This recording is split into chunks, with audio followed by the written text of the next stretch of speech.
भूल करके भी कभी किसी से अपनापन न करे। बहुत बहुत खतरनाक अपनापन होता है। अपनापन का नाटक करते करते अपनापन हो जाता है। झूठा खेले साचा होए। झूठ से भी किसी से ये न कहे कि हम तुम्हें बहुत प्यार करते हैं। झूठ से भी न कह ले, सच्ची हो जाएगा। और अगर किसी शरीर से प्यार हो गया तो बिछुड़ेगा पक्का, क्योंकि बिछुड़ने वाला फिर तुम्हारी दशा क्या होगी, फिर तुम्हारा हालत क्या होगा। आकाश की तरफ भरत जी देखते हैं तो उनको चंद्रमा में भी अपना हिरन दिखाई देता है। भूमि में देखते हैं तो उन खुर जो बने होते हैं हिरन, उनकी रज ले लेकर छाती से लगाते हैं तो उनको शांति मिलती। ये मेरे मृग शावक के चरण चिन्ह है। इतना प्यार, इतना अपनापन।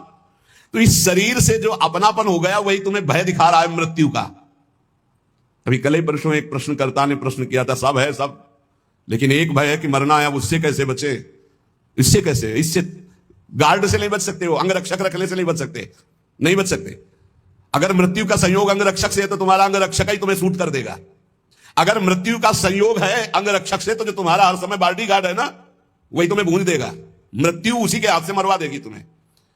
और इतना प्रिय शरीर है कि मृत्यु की बात सुनते ही एक बार जैसे बिजली का करंट नहीं लगता, ऐसे मरना, अरे होश खराब हो जाते। देखो थोड़ी देर सोच के कि आज मरना है, कैसा लगेगा। बोले मरने से सब्जेक्ट रहा मेरो मन आनंद। ओट सूख जाएंगे, ओट सूख जाएंगे कि तुम 5 दिन में मरने वाले हो, तुम्हारे ऐसा रोग है, ओट सूख जाएंगे। हाँ, उसी के लिए सूखेंगे जो पहले से मरा हुआ है। जीवित मर जाए उलटी आप में समाये है, दिलगिरी है। अपने इष्ट के लिए जिसने प्राणों को समर्पित कर दिया, अब उसको डर नहीं। हमें सबसे ज्यादा प्रिय देह और प्राण है। देह प्राण ते प्रिय कछु नाही, गोस्वामी तुलसीदास जी कहे। देह प्राण से बढ़कर कुछ प्रिय नहीं, लेकिन उनसे भी जो परम प्रिय है वो भगवान है, क्योंकि देह और प्राण जिनसे संचलित हो रहे। राम देत नहीं बनत गुसाई, विश्वामित्र जी से दशरथ जी कह रहे देह प्राण से प्रिय कुछ नहीं, अभी कहो अभी प्राण दे दूं, लेकिन राम देते हुए नहीं। ये है महाभक्त की स्थिति। ले लो देह प्राण, अभी ले लो, पर राम जी को मैं। वशिष्ठ जी फिर उनको समझाते। यहां कह रहे जैसे कहा जाता है कि हमसे भजन नहीं होता, क्यों? शरीर का भजन करते हो कभी, लेकिन कभी भूलते भी नहीं हो, क्योंकि शरीर सबसे प्यारा। इसके बाद ये हाथ में कैंसर हो गया, इतना काट दिया जाए तो तुम्हारे प्राण बच जाएंगे, तो देह से भी अधिक प्रिय प्राण, तो हम इतना हाथ कटवा देंगे, इतना पैर कटवा देंगे। और प्राण से भी प्रिय आत्मा। जब आत्मग्लानि इतनी प्रकट हो जाती है किसी बात पर, तो अपने प्राणों का भी मोह छोड़ देता है और अपने शरीर और प्राणों का मोह छोड़कर वो मृत्यु का वरण करना चाहता है। और जो सब आत्माओं की आत्मा है वो प्रभु है। पूज्य भाई जी महाराज कह रहे यदि ये क्षण भर के लिए तुम्हारी बात समझ में आ जाए कि जिससे हमें देह प्रिय लग रहा है, जिससे हमें प्राण प्रिय लग रहे हैं, वो भगवान के कारण लग रहे हैं। अगर ये बात समझ में आ जाए तो भगवान को भुलाया ही नहीं जा सकता। जैसे देह अभिमानी कभी देह को नहीं भूल सकता, ऐसे देहा भाव को जो भगवान के चरणों में, जो प्राण प्रियता को भगवान के चरणों में मदगत प्राणा हो गए, मच्चित्ता मदगत प्राणा, ऐसे महापुरुषों का भजन निरंतर चलता है। ये जो कहा जाता है कि 1 घंटे सुबह 1 घंटे शाम भजन कर लिया करो, ये प्राथमिक कक्षा के विद्यार्थियों को कहा गया है, अध्यात्म के विद्यार्थियों को। ये प्रथम कक्षा की बात है। 11 माला जप लो, 12 पद पढ़ लो, शुरुआत तो करो। यहां घंटे की गणना का बात नहीं कर रहा, भाई जी कह रहे घंटे की गणना की बात नहीं कर रहा, यहां प्रीतम की प्राप्ति की बात कर रहा हूं। और वो होता है सतत स्मरण से। क्षण भर के लिए भी हृदय में भगवत स्मरण का तार ना टूटे। अभी ऐसा अभ्यास बन गया, निश्चिंत हो जाओ, आप भगवत प्राप्त हो चुके हो, आपको चिंता नहीं करनी। कुछ ही दिनों में स्थितियां जागृत हो जाएंगी। निरंतर एक तार भजन जिनका चल रहा है, जिसका एक तार भजन चल रहा है, उसके हृदय की झांकी का पर्दा हट जाता है त्रिगुण माया का, और अपने हृदय में ही नारायण या गौर श्याम को हृदय निकुंज बसइए, वो हृदय में अपने प्रभु को देखता है। इसे कहते हैं अनन्य चेता सततम। जो अनन्य चेता सतत है, नित्य निरंतर, ये बहुत अमृतमय शब्द है। यही बचपन में गुरु जी ने बैठा दिया था, बलिहारी गुरु आपने जो गोविंद दियो बताए, यही बता दिया था कि बच्चा हर श्वास हर क्षण नाम जब, हर क्षण मंत्र चिंतन, खाली न रहे, यही साधना है। तो नया जीवन था, पता में और कुछ था नहीं, जो गुरुदेव ने बताया बस उसी पे चल पड़े। वही जब बड़े बड़े महापुरुषों से सुना शास्त्रों में तो लगा बलिहारी प्रभु ने प्रारंभ में ही बता दिया गुरु रूप धर करके। नित्य चिंतन में रहने वाला भगत ये अनुभव कर लेता है कि नित्य प्राप्त भगवान की नवीन प्राप्ति। ध्यान से सुनो, जो निरंतर भजन करता है, नित्य प्राप्त भगवान की नवीन अनुभूति, नवीन अनुभूति। जब हृदय में चिंतन चलता है तो फिर बाहर से भगवान चले जाएं या आ जाएं कोई फर्क नहीं पड़ता। ये बहुत जैसे बिल्वमंगल जी ने श्री भगवान के लिए अपनी आंखों को शांत कर लिया, आप नहीं देखने देंगे संसार को, और चल पड़े वृंदावन के लिए। तो जो पूर्वाभ्यासी जिनके नेत्र नहीं होते वो तो चल सकते, लेकिन तत्काल जो नेत्र फोड़े थे तो मार्ग में चले तो एक लठिया ले ली थी, अभ्यास ना होने के कारण मार्ग से हट करके एक कुआं था, उस कुएं में गिर गए। अब जिसका कोई नहीं है उसके तो नंदनंदन है, पुकारा हे देव हे कृष्ण अब आप ही मेरे हो। भगवान की आवाज गंभीर मेघ के समान, बाबा ये लाठी ऊपर उठाओ, और खींच के बाहर कर दिया। उन्होंने विचार किया कि मेरी लाठी तो इतनी बड़ी नहीं थी कि केवल लाठी पकड़कर इस 50 हाथ कुएं से नीचे निकाला जाए। इसका मतलब ये कर तुम अकर तुम अन्यथा कर तुम भगवान ही हैं। तो धीरे से लाठी के सहारे हाथ बढ़ाया, हाथ पकड़ा। जे ही हाथ पकड़ा तो ठाकुर जी ने झटक करके हाथ छुड़ाया, पर स्पर्श होते ही अपार आनंद।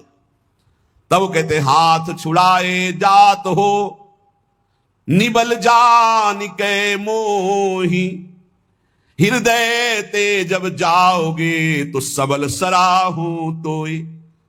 बूढ़ा हो गया हूं, निर्बल हूं, हाथ छुड़ाकर चले जा रहे हो, आप बलवान हो, नवकिशोर हो, जाओ, लेकिन हृदय से चले जाओ तो तुम्हें सबल और बहादुर जानू।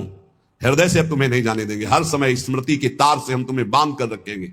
तो भगवान ही हाथ पकड़कर वृंदावन लाए थे बिल्वमंगल जी को। भगवान की स्मृति भगवत प्राप्ति का वर्तमान में स्वरूप है, हर समय भगवत स्मरण चल रहा, आप भगवान में हैं। 1 घंटे 2 घंटे नियम वाला यहां प्रसंग नहीं कह रहे, इतनी संख्या पूरी करो, हम संख्या की बात नहीं कर रहे, हम गणना की बात नहीं कर रहे, हम भगवत प्रेम प्राप्ति की बात कर रहे हैं, जिसमें कोई गणना नहीं, कोई संख्या नहीं, पर हर श्वास हर सेकेंड नाम से जुड़ा हुआ होना चाहिए। यह खास बात है। आरंभिक साधकों के लिए ठीक है गणना नियम, प्रारंभिक जो साधना में लगे हैं, लेकिन हम उन भगवत प्रेमी महान भाग्यशाली उपासकों की बात कर रहे हैं जिनका एक ही उद्देश्य है भगवत प्राप्ति। तो उनके लिए संख्या नहीं, गणना नहीं, एक क्षण भी विस्मरण ना होने पाए, उठते बैठते खाते पीते हर परिस्थिति में। लघुशंका हो रहे तो नाम चल रहा है, शौच हो रहे तो नाम नहीं छोड़ना है। हिसाब किताब तो हरी संभाले, आधा-धुंध दरबार हमारा चलेगा। कितने हुए तुम देख लेना, तुम गिनो बैठ के, हम तो आधा-धुंध शुरू, राधा राधा राधा राधा राधा। गणना तुम करो, फल फूल तुम ही हो, तुम्हें क्या फल चाहिए, तुम ही हमारे फल फूल हो। ये मस्ती भगवत प्राप्ति, क्या चिंता क्या परवाह। क्षण भर के लिए यदि प्रीतम की स्मृति ना हटे तो हिसाब किताब की बात प्रीतम संभालें। हम नाम जापक कि हृदय में आराध्य देव की ऐसी झांकी प्रकट होती है कि क्षण भर के लिए कभी विस्मरण नहीं हो सकता। ऐसी स्थिति में वो सो रहा होता है तो भजन होता है। छाती में अगर कान पवित्र हो तो लगा के छाती देखो, आपको सुनाई देगा, नाम चल रहा है। ये एक गूंज सी उठती है। प्रेमी जनों को इतना नाम प्यारा हो जाता है कि स्वयं भगवान आकर कहें कि नाम के जप का फल है मेरा दर्शन, देखो मेरा दर्शन हो गया, छोड़ दो नाम जप। तो भक्त कहेगा कि महाराज दंडवत, आप चले जाओ, मैं आपका नाम नहीं छोड़ सकता। ऐसा नाम प्रेमी पूज्य भाई जी महाराज कह रहे। और इतना प्रिय नाम होता है कि अगर वही नाम निरंतर जप रहा है, दूसरा कोई बोल दे तो दौड़ पड़ेगा उसकी चरण धूलि लेने के लिए। ओ इसने राधा बोला, ये तो परम पावन, उसकी चरण धूलि माथे पे लगाने के। प्रीतम का नाम लेने वाला, प्रीतम की चर्चा सुनाने वाला प्रीतम के समान प्यारा लगने लगता है नाम जापक को। प्रीतम का कोई भी प्रसाद, वस्त्र, भोग प्रसाद, इत्र प्रसाद, फूल प्रसाद, कुछ भी वो प्रीतम से बढ़कर के प्यारा लगता है। ऐसा लगे तब जानना कि हमारे हृदय में भक्ति का रंग। प्रसाद खड़े हो गए, प्रसाद की परिक्रमा चार की, दंडवत की, ओहो आज तो राधा वल्लभ लाल जी बरस पड़े। प्रसाद, माला, ओहो अहो भाग्य। इत्र जरूर ऐसे मुख से, ओहो अहो भाग्य, आज तो श्री जी की अपार कृपा हो गई, इत्र प्रसाद मिला, आज तो श्री जी का चरणामृत मिला, आज तो श्री जी का उच्छिष्टामृत मिला। अपने इष्ट की कोई भी सैया, चरण चिन्ह, पादुका, वस्त्र, कुछ भी देख करके हृदय में जब आनंद उत्पन्न होने लगे, रोमांच होने लगे, तो समझना चाहिए हमारे हृदय में इष्ट प्रेम का रंग चढ़ रहा है।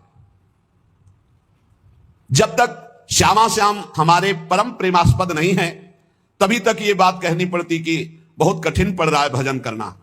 और जिस दिन श्यामा श्याम हमारे परम प्रेमास्पद होंगे, अपने आप जैसे प्राण धड़कते ना, ऐसे भजन होता, भजन करना नहीं पड़ता फिर। अब उसको हम लौकिक भाषा में ऐसा समझा दें, जैसे बड़े मकानों में या होटलों में कुछ लिखा चलता रहता है ना बार बार, बस ऐसे चलता रहता है हृदय में, बार बार ऐसे चल रहा है, और वो उसकी आंतरिक दृष्टि उसी में लगी हुई, बस ना वो ठेलना, ना कोई चेष्टा, ना कोई माला, ना कुछ, बस समझ ही नहीं सकते तुम, बहुत चल रहा है, वो अंतर्मुख होकर उसे देख रहा है, हर समय चल रहा है, बार बार नाम, बार बार मंत्र। जब तक हमारे परम प्रेमास्पद श्यामा श्याम नहीं है, तभी तक उनका स्मरण चिंतन ये बड़ा बोझा सा लग रहा है। और जिस शुभ घड़ी में हमारे हृदय में बात आ जाती है कि मेरे प्राण प्रीतम श्यामा श्याम, ये जहां अपनापन होता है तहां मन दौड़ पड़ता है, प्राण समर्पित हो जाते हैं, चित्त चिंतन करने लगता है। बहुत उत्तम। जो न जी में प्रेम तो कीजय व्रत नेम, जब कंज मुख भूले तब संजम विसेखिए, आस नहीं पी की तब आसन ही बांधियत, और शासन के शासन को मूंदी पति पेखिए, नखते सिखा लो सब श्याममयी बाम भई, बाहर और भीतर न दूजो देव लेखिए, जोग कर मिले जो वियोग होई ब्रजपति को, जो न हरि होए तो ध्यान धरि देखिए। कह रहे जब तक हृदय में प्रीतम के प्रति प्रेम नहीं हुआ तभी तक ये व्रत संयम नियम ये सब, और जहां कंज मुख देखा, मुख कमल पर दृष्टि पड़ी तो नेत्र भौरे बने, बस हो गया काम। और ये तभी होगा जब आप निरंतर नाम जप करेंगे। नाम जप से रूप प्रकाशित होता है, विश्वास कर लो, देखी रूप नाम आधीना, नाम नहीं तो रूप का जो वास्तविक रूप प्रभु का, उसका दर्शन नहीं होता। और जब प्रीतम के आशा नहीं है तो फिर सांसों को रोकिए, आसन बांध कर बैठिए, नहीं तो प्रीतम की आशा में जो डूबा है, चलते फिरते उठते बैठते भाव समाधि में रहता है, हर समय भाव समाधि रहती है। नख से शिखा तक ब्रज युवती श्याममयी है, उसके हृदय में श्याम सुंदर, बाहर श्याम सुंदर। जोग तो तब करे जब वियोग हो, हर समय स्मृति के संयोग में अपने प्रीतम बने रहते हैं। योग कहते हैं अप्राप्त की प्राप्ति को, प्राप्त के अभाव को कहते हैं वियोग। यहां स्मृति में इतना तार जुड़ा हुआ है कि प्रभु एक क्षण के लिए भी कभी दूर नहीं होते। प्रीतम अनेक नहीं होते, प्रीतम एक ही होते हैं, और जब तक प्रीतम नहीं वर्ण हुआ तब तक अनेक होते रहते हैं, अनेक भाव, अनेक उपासना, अनेक रंग। और जब प्रीतम तो एक भरोसो, एक ही बल, एक ही आस, एक ही विश्वास, मात्र अपने इष्ट से। जगत में समस्त प्रियता, प्रियतर पदार्थ, ये सब प्रीतम को समर्पित हो जाते हैं तो भजन करना नहीं पड़ता, स्वाभाविक भजन। बस साधना इसी बात की है, जगत में कोई व्यक्ति प्रिय न रह जाए, कोई पदार्थ प्रिय न रह जाए, कोई पद प्रिय न रह जाए। प्रीतम का प्रतिद्वंदी अगर एक भी वस्तु है तो निरंतर भजन नहीं चलेगा, अंतर डाल देगा वो वस्तु को। एक महात्मा कई असरफियां किसी भक्त ने दी तो गीता के बस्ता में बांध लिया। कह रहे प्रतिद्वंदिता नहीं बर्दाश्त है प्रभु को, प्रभु के प्यार में बंटवारा नहीं होना चाहिए, केवल श्री कृष्ण। पूज्य राधा बाबा कहते हैं कि हमारे प्रभु में वैसे तो बहुत सब गुण समुद्र है, लेकिन मैंने देखा उनमें एक ये बात है कि वो दुशरिया पसंद नहीं करते, वो अनन्यता चाहते हैं, प्रतिद्वंदिता नहीं होनी चाहिए। तो जब शरीर छूटने का समय आया तो चिंतन पहुंच गया, वो असरफी रखी यार, बोल देते तो बता देते कि इनका संत भंडारा कर देते। इतने में प्राण छूट गया तो सांप बन करके बस्ता में जो गीता का बस्ता उसमें बन के बैठना पड़ा। प्रीतम की प्रतिद्वंदिता नहीं होनी चाहिए, कोई प्रभु से बढ़कर हमारे लिए प्रभु के समान नहीं होना चाहिए। अगर कहीं कुछ प्यारा है तो घसीट ले जाएगा हमारा चिंतन, फिर अनन्य चिंतन नहीं हो पाएगा। जब तक हृदय में प्रीतम का प्रतिद्वंदी भाव रहता है तब तक निरंतर भजन की संभावना भी नहीं है। इसीलिए उपासक जन उदासीन होकर सब वस्तु व्यक्ति से अपने चित्त को समेटकर प्रभु में लगा देते हैं। देवर्षि नारद जी इसीलिए इस भजन, इस प्रेम की उपासना का उदाहरण देते, यथा ब्रज गोपिका नाम। सब कार्य परिवार के करते हुए चित्त वृत्ति प्रभु श्री कृष्ण में, किसी से भी प्यार नहीं, न पुत्र से, न परिवार से, न क्रिया से, लेकिन क्रियाएं सब हो रही, पुत्र परिवार भी है। ये बड़ा आश्चर्यमय स्थिति, और किसी से अपनापन नहीं, एकमात्र प्रभु श्री कृष्ण से। जिसके हृदय में प्राण प्रीतम प्रभु के लिए एकमात्र अपनापन रह जाता है, उसे सरग न चाहें अपबरग न चाहें, सुनो भुक्ति मुक्ति दो सो विरक्ति उड़ाने हम। न स्वर्ग की चाह, न नरक का भय, न मोक्ष की चाह, न भोग की चाह। एक ब्रजचंद कृपा मंद मुस्कान ही में लोक परलोक को आनंद जी जाने हम। बस इष्ट मुस्कुरा दिए, यही जीवन का परम लाभ। इसलिए प्रीतम छवि नयनन बसे, पर छवि कहां समाये, भरी सराय रहीम लकी आप पथिक फिर जाए। प्रेमी के लिए प्यारे की प्रत्येक वस्तु प्यारी होती है, अपनी कोई प्यारी वस्तु व्यक्ति स्थान नहीं रह जाता है। यह परीक्षा हो सकती है जीवन में, आता है मोड़। जब आप प्रेम मार्ग में आगे बढ़ेंगे तो हमारी कोई प्रिय वस्तु व्यक्ति स्थान नहीं है, इसकी परीक्षा होगी। तन प्राण, तन संबंधी भोग सामग्री, तन संबंधी रिश्ते नाते एक तरफ ये है, एक तरफ प्रभु है, अब परीक्षा होगी आपको। गुरु प्यारे हैं, प्रभु प्यारे हैं, या ये प्यारे हैं? तुम्हारा तन, तुम्हारे तन संबंधी भोग सामग्री, एक तरफ प्रभु एक तरफ कौन प्यारा है? पक्ष आ गया गुरुदेव, पक्ष आ गया इष्ट देव, जीत गए। पक्ष आ गया संसार, हार गए, फिसल गए। प्रेमी के लिए प्यारे की प्रत्येक वस्तु प्यारी होती है। अपने लिए कोई वस्तु, अपने लिए तन आदि, अपने लिए कोई भी संबंध आदि, उसके कोई प्यारे नहीं होते। कहीं कहीं तो प्रेमियों ने बढ़ करके बात दिखा दी, वो सबके बस की बात नहीं। जैसे मुहूर्त ध्वज से आरा चलवा दिया, तुम्हारा तन, तुम्हारा प्राण, तुम्हारा पुत्र, सब कुछ मेरे लिए, चलो चलाओ आरा। पुत्र के जरा इस बात पर विचार करके देखो तो हम सब जितने के जितने हैं सब जीरो पे आ जाएंगे, नंबर ही नहीं मिलेगा। इस प्रश्न के उत्तर में नंबर ही नहीं मिलेगा। और बात तभी बनती है, उच्च कोटि का समर्पण तभी होता है जब अत्यंत प्रिय तन और प्राणों का भी समर्पण हो जाए। आपके लिए मैं प्राण समर्पित करता हूं। पंच प्यारे की जो स्थापना गुरु गोविंद देव सिंह जी ने की थी, वो यही की थी। बोले मुझे तुम्हारा रक्त चाहिए, बूंदो बूंद नहीं, हम गर्दन उड़ाएंगे, फिर हम तुम्हें विजय दिलाएंगे। खड़ा हो सभा में कोई। काफी देर में एक खड़े हुए, अंदर गए, आवाज सी आई कि मानो गला काट दिया।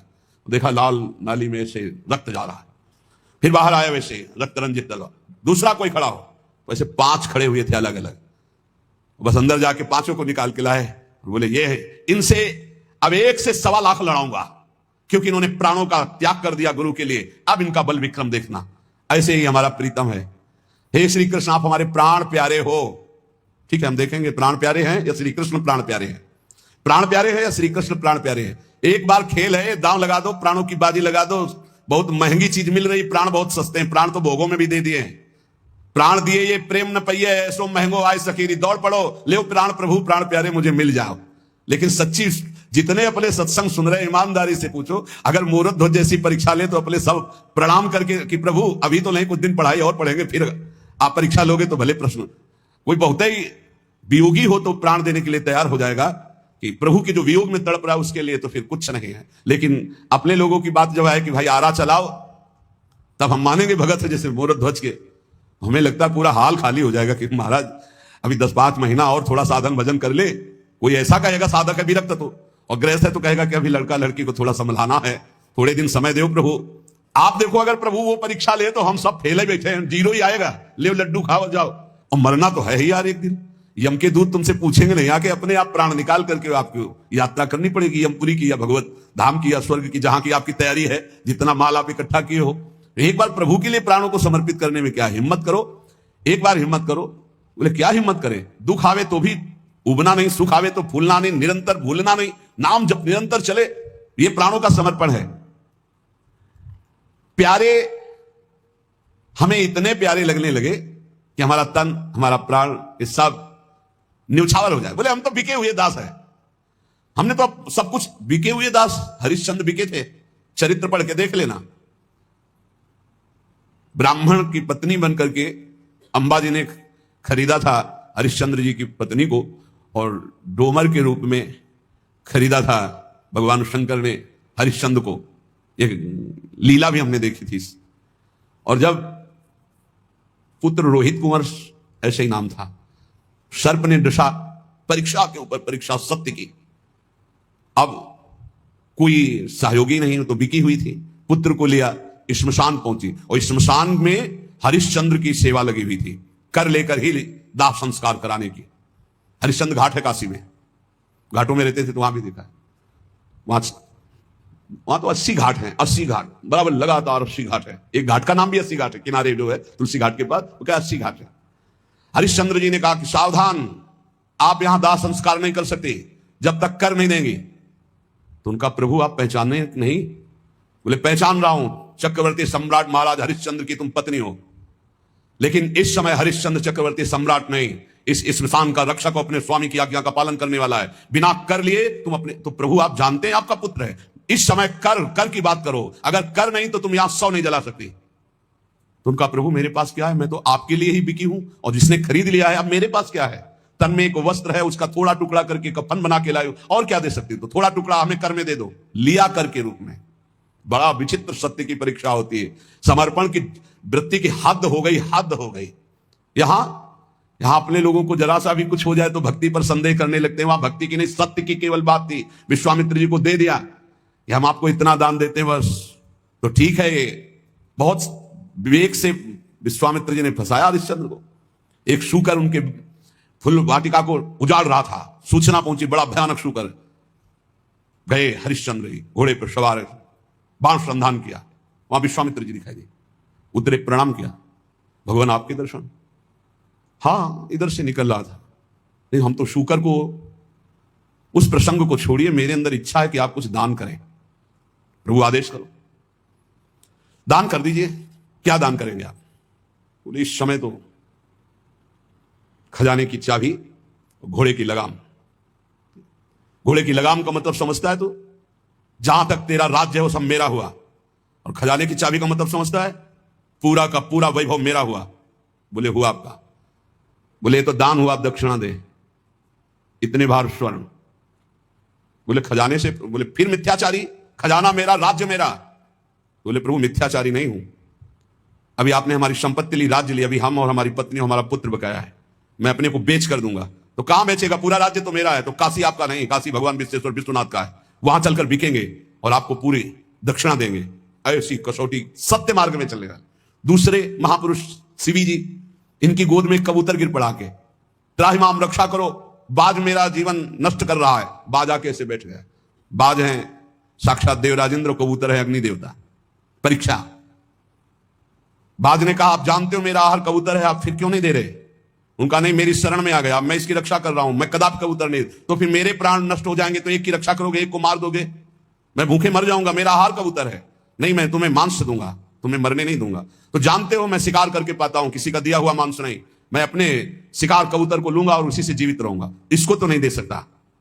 दूसरा कोई उपाय बताओ, तुम्हारा भी जीवन बचे और कबूतर का भी जीवन। तो आप अपना मांस दे दो। हाँ, मुस्कुरा दिए, उनका दे दूंगा। तो एक तरफ कांटे में कबूतर रखो, दूसरी तरफ उसके बराबर मांस दे दो, मैं पाऊंगा और वापस चला जाऊंगा। शिवी जी ने कहा कबूतर में कितना, 100-200 ग्राम जांग का मांस काटा, रख दिया। कबूतर कोई साधारण कबूतर नहीं, अग्नि देवता, वो बढ़ते चले जा रहे हैं, जांग का, बाजुओं का, छाती का मांस काट के रख दिया, फिर स्वयं बैठ गए और कहा मेरे को खा ले, लेकिन मैं कबूतर को नहीं खाता। उनका जय हो महाराज आपकी, मैं कोई बाज नहीं हूं, ये कोई कबूतर नहीं है, साक्षात अग्नि देवता, मैं देवराजेंद्र हूं, मैं आपकी परीक्षा ले रहा। ये है परीक्षाएं, तन मन प्राण समर्पण की परीक्षाएं हैं। कहा है अपने लोग, अगर परीक्षा आ जाए नंबर में नहीं मिलेंगे, एक भी नंबर में नहीं मिलेंगे, सबके आगे 0 रख जाएगा। तो इसीलिए कृपा का भरोसा रखो, कभी साधना का अहंकार मत करना कि हमारा तो तन मन प्राण समर्पित है। बहुत धोखा है अभी। प्राण और देह में जितनी प्रियता भगवान में एक अंश में भी नहीं। आप देख लो, अपने लोग भगत हैं, भगत, इस बात को देख लो, हम बिल्कुल अंदर से कह रहे हैं, बड़ा प्यार है शरीर से प्यारे, बहुत प्यार है। शरीर और प्राणों से जितना प्यार अगर एक अंश में भगवान से हो जाए तो हम भूल नहीं सकते। यही बात भाई जी समझा रहे हैं, बहुत प्यार शरीर, और सारी साधना इस देह भाव से मुक्त हो। लेकिन इसीलिए भगवत प्राप्ति कठिन है। भगवत प्राप्ति कठिन नहीं है, शरीर और प्राणों का राग त्याग करना, भोगों का राग त्याग करना अत्यंत कठिन है।